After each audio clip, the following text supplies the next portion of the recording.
എല്ലാവരും +2 പരീക്ഷ ചൂടിലാണെന്ന് അറിയാം. പരീക്ഷയൊക്കെ എഴുതിക്കൊണ്ടിരിക്കുന്നവരും അതിനു വേണ്ടിയിട്ട് ഇനി അടുത്ത പരീക്ഷയ്ക്ക് വേണ്ടി പ്രിപ്പയർ ചെയ്തുകൊണ്ടിരിക്കുന്നവരൊക്കെയാണ് നിങ്ങളല്ലേ. പരീക്ഷയ്ക്ക് ശേഷം എന്തായാലും കൂടുതൽ ആൾക്കാരും ചൂസ് ചെയ്യുന്നത് MBBS അല്ലെങ്കിൽ മെഡിക്കൽ ഫീൽഡ് തന്നെയാണ്. MBBS എന്ന എയിമുമായിട്ട് നിൽക്കുന്നവർക്ക് നല്ല രീതിയിൽ കൺഫ്യൂസ്ഡ് ഉണ്ടാകുന്ന ഒരു കാലഘട്ടവും കൂടെയാണ് നമ്മളുടെ മുന്നിലുള്ളത് അല്ലേ. അതായത് ഏറ്റവും കൂടുതൽ ആൾക്കാർ ചൂസ് ചെയ്യുന്നത് എബ്രോഡ് MBBS ആണ്. പലരുടെയും കൺഫ്യൂസ്ഡ് ആയിട്ട് നിൽക്കുന്ന കാര്യം തന്നെയാണ്, എബ്രോഡ് ആണോ നല്ലത് അതോ ഇന്ത്യക്കകത്ത് തന്നെയാണ് ചൂസ് ചെയ്യുന്നതാണോ നല്ലത്. അപ്പൊ ഇങ്ങനെ കുറേ ഡൗട്ട്സുമായിട്ട് നിങ്ങൾ നിൽക്കുമായിരിക്കും. സോ ഇന്നത്തെ ഈ വീഡിയോയിലൂടെ നമ്മൾ മെയിൻ ആയിട്ട് നോക്കുന്നത് ഇന്ത്യൻ MBBS ആണോ അതോ എബ്രോഡ് MBBS ആണോ, which one is better. So നോക്കിയാലോ. സോ ലേറ്റസ്റ്റ് ആയിട്ടുള്ള ഒരു കണക്ക് പ്രകാരം inside Kerala Malayali students MBBS choose ചെയ്യുന്ന അത്രത്തോളം അല്ലെങ്കിൽ അതിനൊരു പടി മുന്നോടിയായിട്ട് തന്നെയാണ് മലയാളി സ്റ്റുഡൻസ് ഇപ്പോൾ എബ്രോഡ് ചൂസ് ചെയ്യുന്നത്. പക്ഷെ എബ്രോഡ് സ്റ്റുഡൻസ് ചൂസ് ചെയ്ത് കഴിഞ്ഞാലും അവർക്ക് ഉണ്ടാകുന്ന ഒരു കൺഫ്യൂസ്ഡ് അല്ലെങ്കിൽ ഒരു 1-2 ഡൗട്ട്സ് എന്നൊക്കെ പറയുന്നത്, എബ്രോഡ് ഉള്ള കോളേജസ് അല്ലെങ്കിൽ യൂണിവേഴ്സിറ്റീസ് ഒക്കെ ക്വാളിറ്റി ഉള്ളതാണോ, ഇനി നമ്മൾ തിരിച്ച് അവിടെ പോയി എബ്രോഡ് MBBS പഠനം നടത്തി കഴിഞ്ഞ് തിരിച്ച് നാട്ടിൽ വന്നു കഴിഞ്ഞാൽ ഇന്ത്യക്കകത്ത് അല്ലെങ്കിൽ കേരളത്തിനകത്ത് MBBS പഠിക്കുന്ന സ്റ്റുഡൻസിന് പ്രാക്ടീസ് ചെയ്യാൻ പറ്റുന്ന പോലെ അല്ലെങ്കിൽ പെർഫോം ചെയ്യാൻ പറ്റുന്ന പോലെ നമുക്കും പെർഫോം ചെയ്യാൻ പറ്റുമോ എന്നുള്ള കുറച്ച് ഡൗട്ട്സ് ഒക്കെ ഉണ്ട്. സോ ഈ ഡൗട്ട്സ് ഒക്കെ ഒന്ന് ക്ലാരിഫൈ ചെയ്യാൻ വേണ്ടിയിട്ട് MBBS ഇന്ത്യയും MBBS എബ്രോഡും നമുക്കൊന്ന് നോക്കിയാലോ എങ്ങനെയായിരിക്കുമെന്ന്. ഫസ്റ്റ് തന്നെ നമുക്ക് കരിക്കുലം നോക്കാം. MBBSന്റെ കരിക്കുലം നമുക്ക് നോർമലി ഈ കരിക്കുലത്തിന് 2 ടൈപ്പ് അല്ലെങ്കിൽ 2ആയിട്ടാണ് സ്പ്ലിറ്റ് ചെയ്യുന്നത്, യൂറോപ്യൻ കരിക്കുലവും അതുപോലെ അമേരിക്കൻ കരിക്കുലവും. അപ്പൊ നമുക്ക് ആദ്യം യൂറോപ്യൻ കരിക്കുലത്തിനെ കുറിച്ച് ഡീറ്റെയിൽഡ് ആയിട്ട് നോക്കാം. സോ യൂറോപ്യൻ കരിക്കുലം തന്നെയാണ് നമ്മൾ ഇന്ത്യയിൽ മെയിൻലി ഫോളോ അപ്പ് ചെയ്ത് വരുന്നത്.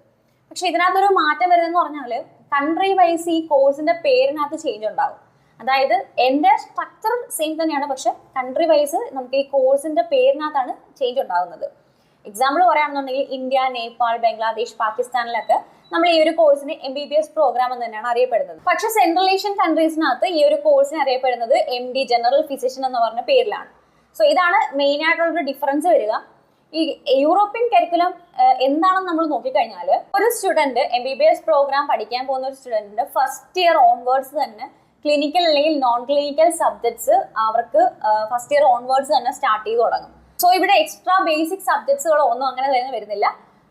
നോർമലി തന്നെ ഒരു സ്റ്റുഡന്റ് MBBS പ്രോഗ്രാമിന് കയറുമ്പോൾ തന്നെ ഫസ്റ്റ് ഇയർ ഓൺവേർഡ്സ് മുതൽ ക്ലിനിക്കലി നോൺ ക്ലിനിക്കലി ആയിട്ടുള്ള പ്രോഗ്രാംസ് അല്ലെങ്കിൽ സബ്ജക്ട്സ് ആണ് സ്റ്റഡി ആവുന്നത്. അപ്പോൾ ഇതാണ് ബേസിക്കലി യൂറോപ്യൻ പ്രോഗ്രാം എന്ന് അല്ലെങ്കിൽ യൂറോപ്യൻ കരിക്കുലം എന്ന് നമ്മൾ അറിയപ്പെടുന്നത്. ഇനി നമ്മൾ രണ്ടാമതായിട്ട് നോക്കുന്നത് അമേരിക്കൻ കരിക്കുലം ആണ്. American curriculum normally follow up ചെയ്ത് വരുന്നത് Philippines, south America, north America ഇങ്ങനെയുള്ള കൺട്രീസിലാണ് ഈ ഒരു കരിക്കുലം മെയിൻലി ഫോളോ അപ്പ് ചെയ്ത് വരുന്നത്. സോ ഇതിന്റെ ഒരു ഡിഫറൻസ് എന്താണെന്ന് നോക്കിക്കഴിഞ്ഞാൽ ഈ നമ്മളൊരു നേരത്തെ പറഞ്ഞ പോലെ യൂറോപ്യൻ കരിക്കുലത്തിനകത്ത് ഒരു student first year onwards clinical അല്ലെങ്കിൽ നോൺ ക്ലിനിക്കൽ സബ്ജക്ട്സ് സ്റ്റാർട്ട് ചെയ്ത് തുടങ്ങും എങ്കിൽ ഇവിടെ നേരെ തിരിഞ്ഞാണ്. അതായത് ഒരു ഫസ്റ്റ് സ്റ്റുഡന്റ് ജോയിൻ ചെയ്ത് ഒരു കോഴ്സിന് ജോയിൻ ചെയ്തതിന് ശേഷം ആ ഒരു സ്റ്റുഡന്റിന് ഫസ്റ്റ് ഇയർ മുതൽ ഏകദേശം ഒന്നര വർഷം മുതൽ ഒരു 4 വർഷം വരെ ബേസിക് സയൻസിന്റെ എന്തെങ്കിലും ഒരു പ്രോഗ്രാം ആയിരിക്കും ആ കുട്ടി പഠിക്കേണ്ടതായിട്ട് വരുന്നത്. ബേസിക് സയൻസ് സബ്ജക്ട് റിലേറ്റഡ് ആയിട്ടുള്ള ഒരു പ്രോഗ്രാം ആ കുട്ടി പഠിക്കണം. അതിനുശേഷം മാത്രമായിരിക്കും MBBS സ്റ്റഡിയിലോട്ട് ആ കുട്ടി കടക്കുക. സോ അതുകൊണ്ട് തന്നെ നമ്മൾ ഈ ഒരു അമേരിക്കൻ കരിക്കുലം പ്രോഗ്രാമിനെ അറിയപ്പെടുന്ന നെയിം എന്ന് പറയുന്നത് BSMD എന്ന് പറഞ്ഞിട്ടാണ്. അതായത് basic science plus MD programme എന്നാണ് നോർമലി അറിയപ്പെടുന്നത്. ഈ ഒരു ബേസിക് സയൻസ് പ്രോഗ്രാം കൺട്രി വൈസും ഡിപ്പെൻഡ് ചെയ്തിട്ട് ചേഞ്ച് ചെയ്യാറുണ്ട്. അതായത് ഫിലിപ്പൈൻസ് ഒക്കെ ആണെന്നുണ്ടെങ്കിൽ ഏകദേശം 1.5 വർഷത്തെയാണ് ഡ്യൂറേഷൻ വരിക.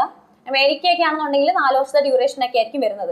സോ അതുകൊണ്ട് തന്നെ കൺട്രി വൈസ് ഈ പ്രോഗ്രാമിനകത്ത് ചേഞ്ചും വരാറുണ്ട്. നെക്സ്റ്റ് നമ്മൾ രണ്ടാമതായിട്ട് നോക്കുന്ന കാര്യം എന്ന് പറയുന്നത് MBBS കോഴ്സിന്റെ ഇന്ത്യക്കകത്തും എബ്രോഡും ഉള്ള കോഴ്സിന്റെ സബ്ജക്ട്സും അതിന്റെ ഡ്യൂറേഷനും ഒക്കെയാണ്. അതായത് ഇന്ത്യക്കകത്ത് നമ്മളിപ്പോൾ നോക്കുകയാണെന്നുണ്ടെങ്കിൽ MBBS കോഴ്സ് നോർമലി ഉള്ള ഡ്യൂറേഷൻ വരുന്നത് 4.5 years course duration plus 1 year compulsory internship ആണ്. ഏകദേശം 5.5 വർഷത്തെ കോഴ്സാണ് നമുക്ക് വരിക.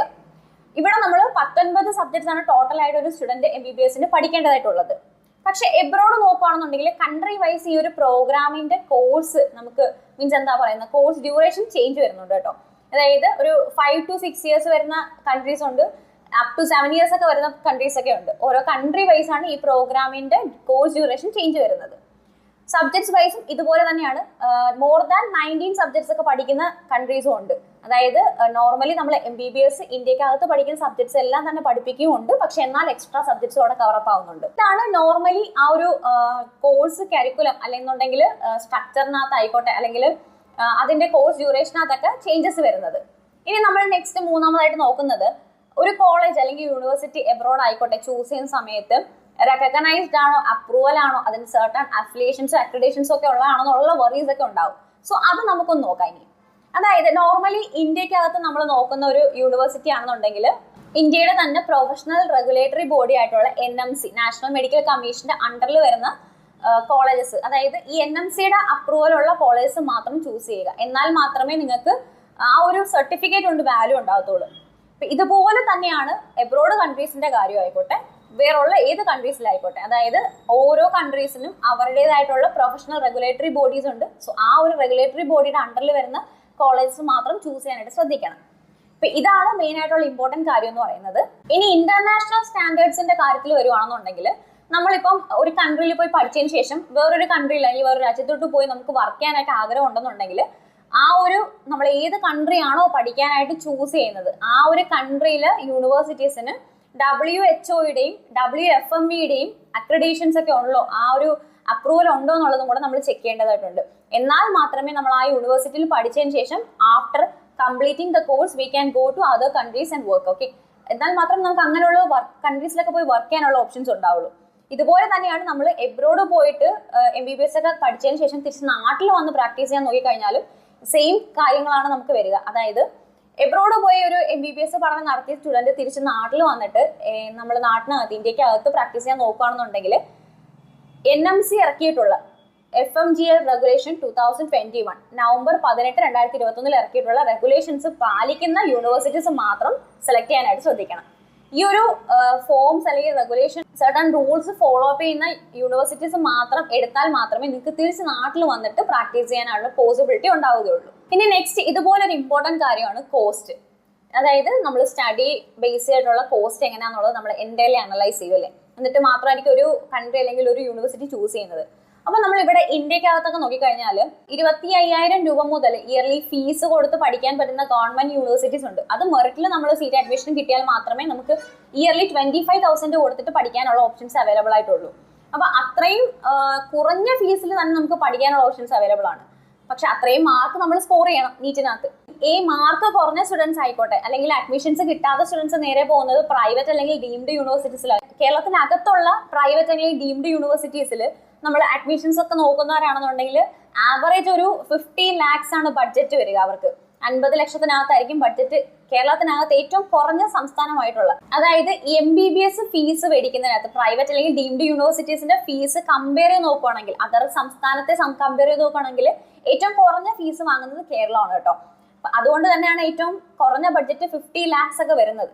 പക്ഷെ നമ്മളിനി അതർ സംസ്ഥാനത്തൊക്കെ നോക്കിക്കഴിഞ്ഞാലോ ഏകദേശം 75 lakhs മുതൽ 2 കോടി വരെയൊക്കെ ബഡ്ജറ്റ് പോകുന്ന കോളേജസ് ഒക്കെ നമുക്ക് അവൈലബിൾ ആയിട്ടുണ്ട്. അപ്പൊ അതുകൊണ്ട് തന്നെ ഇന്ത്യക്കകത്ത് മെറിറ്റിൽ അഡ്മിഷൻ ഗവൺമെന്റ് സീറ്റിലൊക്കെ കിട്ടുവാണെന്നുണ്ടെങ്കിൽ നല്ല രീതിയിൽ കുറഞ്ഞ ഫീസിൽ നിങ്ങൾക്ക് MBBS കവറപ്പ് ചെയ്തെടുക്കാനായിട്ട് പറ്റും. അപ്പം നമ്മൾ ഈ ഡീംഡ് യൂണിവേഴ്സിറ്റി അല്ലെങ്കിൽ പ്രൈവറ്റ് യൂണിവേഴ്സിറ്റീസ് ഒക്കെ നോക്കിക്കഴിഞ്ഞാൽ നമ്മൾ ഇത്രയും ബഡ്ജറ്റ് 2 crore ഒക്കെ ബഡ്ജറ്റ് വരും അല്ലെങ്കിൽ 75 lakhs ഒക്കെ ബഡ്ജറ്റ് വരുമെന്ന് നോക്കുകയാണെന്നുണ്ടെങ്കിൽ അപ്പൊ എന്തായാലും ചിന്തിക്കും, കുറെ ആൾക്കാർ ചിന്തിക്കുന്നത് എന്തായിരിക്കും, എബ്രോഡ് കൺട്രീസ് ഒക്കെ നോക്കാം അല്ലെ, എബ്രോഡ് പോയിട്ട് MBBS ഒക്കെ എടുക്കാം. പക്ഷെ ഇതിലും ബഡ്ജറ്റ് കുറവായിരിക്കും. അപ്പൊ അങ്ങനെ ബഡ്ജറ്റ് കുറഞ്ഞ് നോക്കിപ്പോയാലും നിങ്ങൾക്ക് പണി കിട്ടാൻ ചാൻസ് ഉണ്ട്. അതായത് ബഡ്ജറ്റ് കുറഞ്ഞ കൺട്രീസ് അല്ലെങ്കിൽ ബഡ്ജറ്റ് കുറഞ്ഞ യൂണിവേഴ്സിറ്റീസും നല്ല ഫെസിലിറ്റീസ് ഉള്ളതായിരിക്കണമെന്നില്ല, ഗവൺമെന്റ് യൂണിവേഴ്സിറ്റീസ് ആയിരിക്കണമെന്നില്ല. അപ്പൊ അങ്ങനെ കുറെ കാര്യങ്ങളുണ്ട്. എന്നാൽ ബഡ്ജറ്റ് നോക്കിക്കഴിഞ്ഞാൽ അഫോർഡബിൾ ആയിട്ടുള്ള ബഡ്ജറ്റ് ആണ്. ഇപ്പൊ ഒരുപാട് സ്റ്റുഡൻസ് ചൂസ് ചെയ്യുന്നത് പഴയ സോവിയറ്റ് യൂണിയൻ രാജ്യങ്ങളൊക്കെയാണ്. അതായത് Kazakhstan, Kyrgyzstan, Moldova, Russia, Uzbekistan, Tajikistan അങ്ങനെയുള്ള കൺട്രീസ് ഒക്കെയാണ്. സോ അതെന്ന് പറയുമ്പോൾ നമുക്ക് വളരെ അഫോർഡബിൾ ആണ്. അതായത് ഏകദേശം 25 lakhs മുതൽ 50 lakhs വരെയാണ് നമുക്ക് ബഡ്ജറ്റ് വരിക. അപ്പൊ ഈ ബഡ്ജറ്റുമായിട്ടുള്ള കോളേജസിനകത്ത് പഠിക്കാൻ നോക്കുമ്പോഴത്തേക്കും ഞാൻ നേരത്തെ പറഞ്ഞ പോലെ നമുക്ക് ഒരുപാട് ഡിഫക്ട്സ് ഉള്ള കോളേജസും കാണും, നല്ല കോളേജസും കാണും. അത് നമ്മൾ സർട്ടൺ ആയിട്ട് നല്ല രീതിയിൽ അനലൈസ് ചെയ്ത് ചൂസ് ചെയ്യാനായിട്ട് ശ്രദ്ധിക്കണം. കാര്യം ക്ലിനിക്കൽ എക്സ്പ്ലോഷർ എന്ന് പറഞ്ഞിട്ടൊരു കാര്യമുണ്ട് ഇതിനകത്ത്. നമുക്ക് പഠിച്ചു കഴിഞ്ഞായിട്ട് ആ ഒരു സ്റ്റുഡന്റിന് 1 year ഇന്റേൺഷിപ്പ് കംപ്ലീറ്റ് ചെയ്യാനുള്ള ഓപ്ഷൻസ് അവൈലബിൾ ആണ്. അപ്പൊ അത് നമ്മൾ പഠിക്കുന്ന യൂണിവേഴ്സിറ്റിയിൽ തന്നെ നമുക്ക് ക്ലിനിക്കലി ഉള്ള എക്സ്പ്ലോഷറും കിട്ടണം. അപ്പൊ അത് നമ്മൾ ചൂസ് ചെയ്യുന്ന കോളേജ് വെച്ചിട്ടായിരിക്കും നമ്മളുടെ ആ ഒരു ക്ലിനിക്കൽ എക്സ്പ്ലോഷറിന്റെ ലെവൽ വരെ നോക്കുക. അതായത് നമ്മൾ നല്ല കോളേജാണ് ചൂസ് ചെയ്യുന്നുണ്ടെങ്കിൽ നമുക്ക് നല്ല രീതിയിലുള്ള ക്ലിനിക്കൽ എക്സ്പ്ലോഷർ കിട്ടാനായിട്ടുള്ള ചാൻസ് ഉണ്ട്. ഓൺ ഹോസ്പിറ്റലുള്ള കോളേജും അതുപോലെ നല്ല രീതിയിൽ ഹോസ്പിറ്റൽ മാത്രം ഉണ്ടായാൽ പോരാ, പേഷ്യൻസും ഉണ്ടാവണം. സോ അതുകൊണ്ട് തന്നെ നിങ്ങൾ കൺട്രീസ് ഒക്കെ ചൂസ് ചെയ്യുന്ന സമയത്ത് ഓൺ ഹോസ്പിറ്റലുള്ള കോളേജസ് ഉള്ള കൺട്രീസ് ചൂസ് ചെയ്യണം. അതുപോലെ തന്നെ നല്ല രീതിയിൽ പോപ്പുലേഷൻ ഉള്ളതും കൂടെ ചൂസ് ചെയ്യണം കേട്ടോ. എന്നാൽ മാത്രമേ നിങ്ങൾക്ക് അവിടെ പേഷ്യന്റ് ഫെസിലിറ്റി അവൈലബിൾ ആയിട്ടുള്ളൂ. സോ ഇങ്ങനെ കുറെ ക്രൈറ്റീരിയാസ് നോക്കിക്കൊണ്ട് മാത്രം എബ്രോഡ് ആയിക്കോട്ടെ ഇന്ത്യ ആയിക്കോട്ടെ നിങ്ങൾ ചൂസ് ചെയ്യാനായിട്ട് ശ്രദ്ധിക്കുക. അപ്പോൾ എബ്രോഡ് MBBS കുറിച്ച് കൂടുതൽ ഡീറ്റെയിൽസിനും അഡ്മിഷൻ പ്രൊസീജിയറിനെ കുറിച്ച് ആയിക്കോട്ടെ, യൂണിവേഴ്സിറ്റിയെ സംബന്ധിച്ചുള്ള എന്തെങ്കിലും ഡൗട്ട്സ് ഉണ്ടെങ്കിലും do connect with ESC education.